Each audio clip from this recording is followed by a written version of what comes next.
With the major election on the horizon, those responsible for making sure your vote is secure and accurate are already testing systems and training to make sure that there's as much confidence in the system as possible.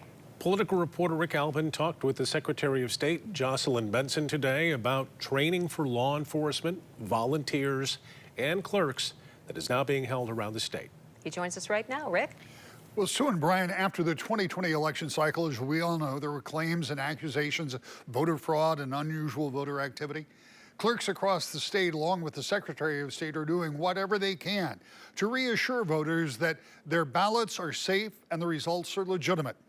Part of that's making sure everyone involved in the process knows what to do on Election Day, even if things don't go exactly as planned.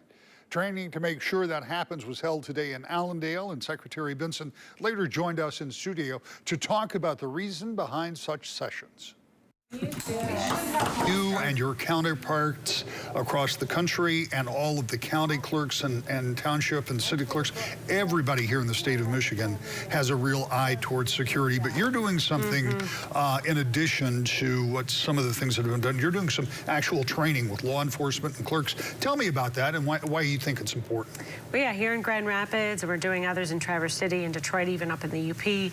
We're working with clerks, law enforcement, and first responders to do some scenario planning, essentially, try to talk through every potential scenario that could happen either before an election or during early voting or on Election Day itself or during the counting of ballots so that we're prepared. What we found in 2020 and in past elections that sometimes if that space between when something happens and you decide what to do, if you can minimize that space by knowing how to rapidly respond, it takes away some of the fearful anticipation and also helps mitigate any potential harms.